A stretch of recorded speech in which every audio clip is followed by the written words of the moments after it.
What's up, guys? Kyle here again, and today we got head, but just a little bit.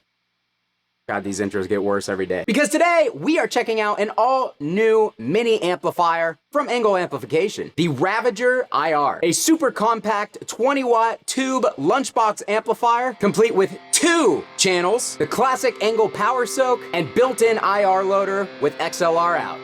And it sounds like this.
Alright guys, hope you're having a great day out there today. If this is your first time here at my channel, my name is Kyle, and welcome to Belligerent Studios. Is that John Cena? How am I doing? What I do here is I take all sorts of awesome high-gain related guitar equipment, record it with a simple setup, and I give you the unprocessed audio on your end. So if you're into East End or thrash riffs, drop C hardcore riffs, and dudes who forgot to change their underwear today, you're in the right place. Consider hitting the like button and subscribing on the way out so you don't miss any more of my stuff. Thanks! Alright guys, so today it is new amp day from our friends over at Engl Amplification, a sentence that I have been saying quite a lot over the last couple of years, and I'm not mad about it. Today we get to check out the all-new Ravager IR, a lower-cost amp from Engl that strips out kind of all the features that you don't really need, gives you the essentials in a super compact package, and it sounded great in my opinion. Before we get too far into this video, you should know this is a sponsored video. Engl have sent me this amplifier in order to share with you guys here on the channel, so feel free to take everything that I have to say with a massive grain of salt. You're more than fair to do so, but just know I'm gonna give you my honest thoughts and opinions as I always do. Keep that in mind. And I'm not being paid for this video, though I do get to keep the amp, so if you guys want to support what it is that I do here, and you find the Engl Ravager appealing, or any of the other gear that I use in this video for that matter, do me a massive favor, check it out at the affiliate links down below. I've got Sweetwater, Guitar Center, and Zounds that all support the channel, and you guys support the channel at no extra cost when you use those affiliate links purchasing new gear. Think about it. Thanks! So Engl is an interesting brand because we Americans kind of perceive Engl as a boutique, like super high cost brand, but over in Europe, they're really not. They're a brand that, you know, most people can afford. Most of their amplifiers, of course, like any other brand, they do have their super high up tier. But here in America, they are perceived as one of those unobtainium brands. And that really comes down to the import tariffs and taxes and all of that. It really, really raises the price significantly. So Engl amplifiers coming from Germany end up significantly more expensive in the US. So it's always kind of seemed like there's a barrier of entry to get into Engl stuff, which is why I love that Engl has decided to come out with a stripped down amplifier that 100% has that Engl sonic footprint going on and gives you some of the features that Engl is known for, their power soak, the IR loader with the XLR out, but they have put this one in a small, affordable package, which means more people are actually gonna be able to pick these up and kind of get a taste of what Engl is all about. How does Engl taste? Metallic. So this amplifier is going to come in around $900 US. They didn't give me an exact price, and I'm sure that has to do with everything going on in the world right now. So just know around 900 bucks. And for that $900, what you get is an extremely compact 20-watt tube amplifier in a very small and obviously custom metal head shell. All right. And just for comparison, I have my Engl Steve Morse Lunchbox amplifier here.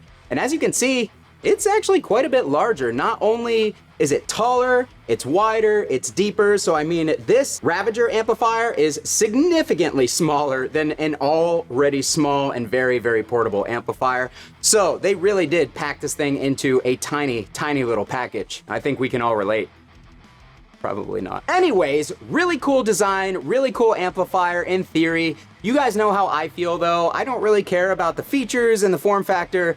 if the amp doesn't sound good. And this amplifier very much reminds me of the older Engl Retro Tube. If you guys have ever played one of those amplifiers, in my opinion, one of the best voiced Engl amps, and one that I think that they should kind of maybe do a redesign and a comeback with, because they were really great sounding amps. But with a couple key differences. The low end on this amplifier is very trimmed down. It's tight, it's punchy. You can totally get away without a boost, but it also takes boosts well. Because with these smaller wattage tube amplifiers, it's hard to really push those low end frequencies, because inevitably you're gonna try to turn the amp up and there's just not enough headroom to really recreate those low end frequencies accurately. So this is not gonna have a big giant punchy low end, but I really think that this amplifier is gonna be aimed at the more modern guitarists recording themselves at home, and instead of using a plug-in, they still want to get sounds from a real amplifier, and they also want to be able to sit and play it in their bedroom without blowing the doors off the wall. So that's who I really think that this amplifier is aimed at. But the other key difference in the voicing from that Retro Tube 100 is there's no presence control on this amplifier. And even though it sounds very bright through the Engl 212 cab, this is a very bright cab in general. When I played it through my Mesa cab, the top end was extremely rolled off. So if you don't like sizzle, like something from a rectifier or a 5150, you want that real modern guitar tone where all the top end is rolled off and it's just like upper mid city. This amp is gonna give you that, but also the impulse response that you use with it is gonna shape it pretty significantly too. And as I just said, the cab, I've also noticed that the amplifier is extremely responsive to different guitars and different pickups, maybe more so than most amplifiers that I have tried. I was kind of shocked. I'll show that to you in a moment. But yeah, as far as features, again, we've got 2 channels. We've got both independent clean and lead volumes and gains, as well as a master volume control and a 3-band EQ, and that's pretty much it as far as tone shaping. It's really incredibly stripped down. But despite that, the EQ is very powerful. Features, we've got, again, the Engl Power Soak. It starts at 20 watts. We can knock it down to 5 watt, down to 1 watt, and then finally silent. That silent is gonna come in handy if we wanna hook this thing up via XLR, which we're gonna do a little later in the video. We've got 4 impulse response spots given to us with this amplifier. The amp ships with 1 single impulse response in spot 1, and you can add your own custom impulse responses to the other 3. We also have an effects loop and then a jack for a foot switch. Like I said, extremely simple. It is a tube amplifier. We've got 2 12AX7 preamp tubes in it, and then we've got 2 EL84 power tubes in it. So with all the features and explanation out of the way, let's get into some sound samples of this thing. You guys heard that intro track, that was in drop C. And then just after that with the raw guitar, I was using my Epiphone 1979 Les Paul Custom Adam Jones, Seymour Duncan distortion in the bridge. And without an overdrive on, it sounds like this.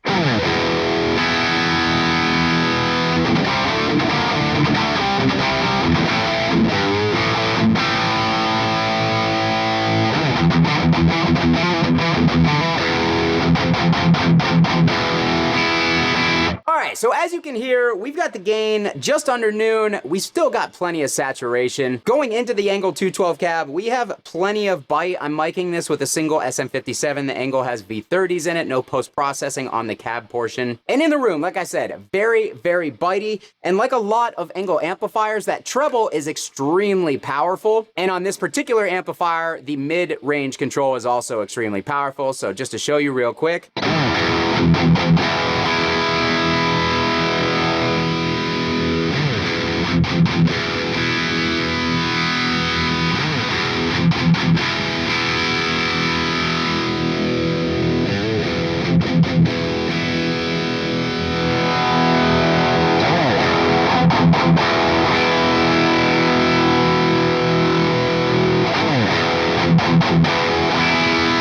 So yeah, as you can see, huge range in the mid and the treble controls, and you can really kind of balance those two out to shape, and you can really use those two controls to shape the tone of the amplifier, because rolling the treble back opens up the mid-range. Rolling the mid-range up past noon just immediately expands the mid-range considerably, but you can also dip the mid-range. How many times can I say mid-range? Holy hell. You can scoop the mids out and crank up the treble in order to get that classic, like, scooped thrashy tone. There's just a lot of possibilities, even though there is not a lot of possibilities as far as EQ controls. It's so funny. Now, most Engl amplifiers, I really don't like how they sound or how they react with an overdrive in front, but this one, definitely exception. I'm gonna kick on a Boss SD1.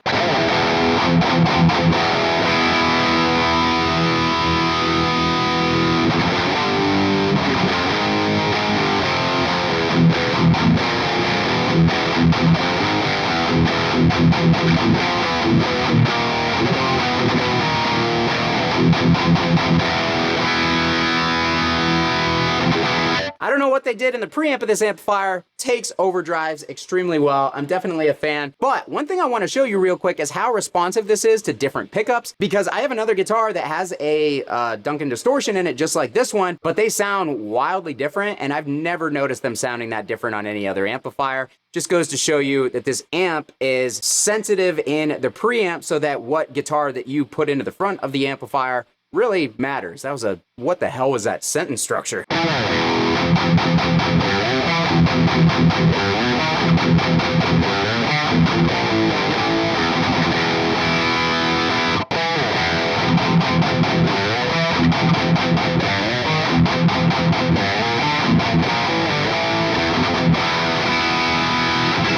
Let's try a few different guitars real quick to see how this thing just reacts to some lower output pickups all the way up to high output actives.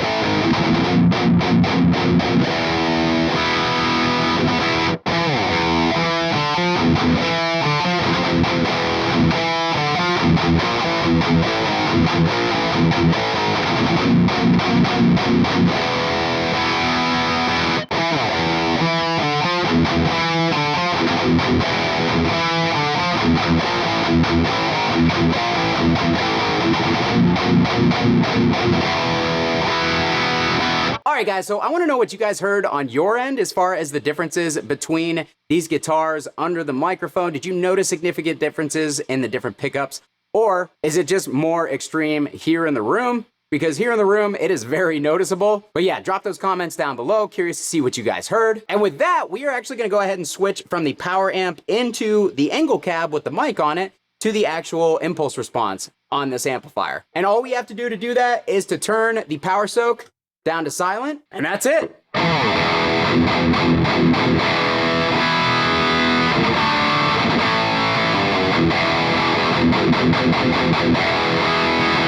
Man, the impulse response that they have loaded on this thing very much reminds me of my Engl E412 XXL cab, because it's got a big, almost loose low end, but it's still controlled, and then the top end is rolled off a good bit. That's how my 412 XXL sounds.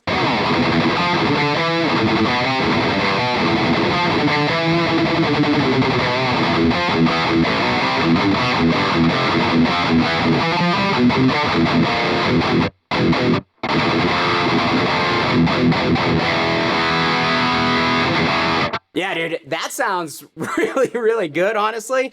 I don't even like Fishman's and E standard, and I'm liking how it sounds with this amp and impulse response, and it really is that easy. Plug in an XLR cable, defeat the speaker out on the back of the amp, and you can plug in and record studio-ready tones right out of the box on a German tube amplifier that comes in at under $1,000. It's pretty cool. Let's go ahead and jump into a lower tuning. So real quick, I want to re-EQ this amplifier for this guitar and tuning.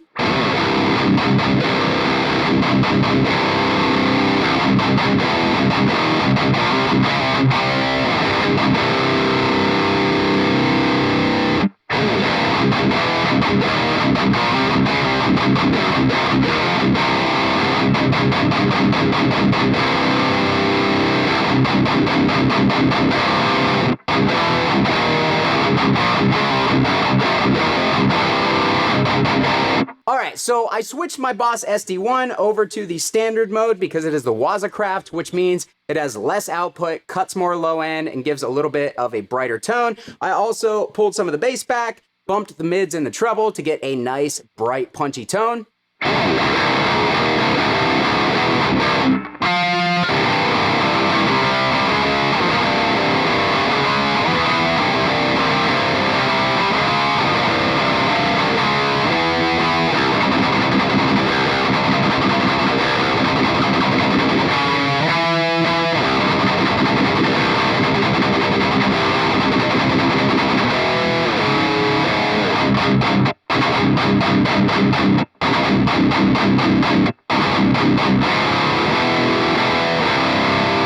All right, so for the drop C hardcore thing with a boost in front of it, gain pulled back a little bit, and the IR, it sounds awesome, man. I mean, this is the tone that I essentially used for the demo track, and that's just because it cuts. It sounds like punchy. It has low end, but not too much. It doesn't have those sub-low end frequencies. It's just a really nice tone for in the mix. Real quick, overdrive off.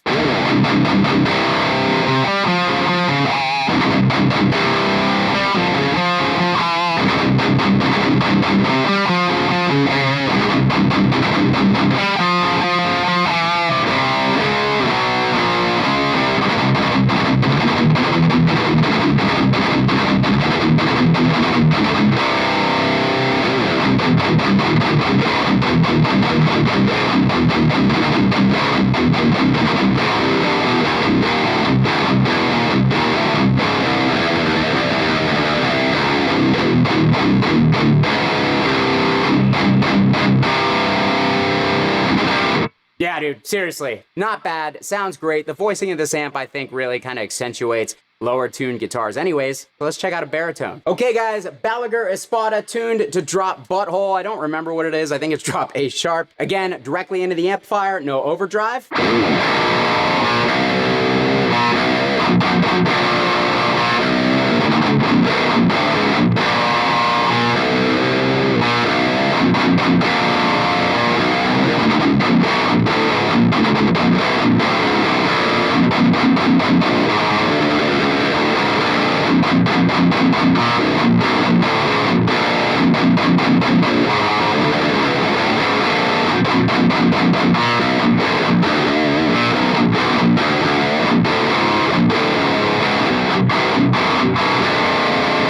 Dude, with the gain rolled back, going straight into this thing, pull the bass back, bump the mids and highs, and that's all you need. That was a great sounding lower tune tone. For real, man, this amp is surprisingly versatile with how powerful that EQ is for how little control you have over the EQ of the amplifier, considering that it doesn't have any presence, resonance, anything like that. No voicing switches, no mid switches, the stuff that Engl's normally known for. It's very stripped down, really cool amplifier. So now I'm turning it over to you. What do you guys think about this amp? Is this something that you think makes sense in the current amplifier lineup? Do you like amps that are stripped down and kind of take out all the guesswork and tone tweaking and just allow you to get straight into recording your riffs or just playing at a low volume? Did you love the tones? Did you hate the tones? Whatever it is, let me know down below in the comments. I'll be sure to meet you guys down there to talk about it. Thanks again to Engl for sending the Ravager out to me. Again, this is gonna be about 900 bucks US. It comes out today, and I will drop a Sweetwater affiliate link down below in the description in the comments. If you guys wanna check this thing out,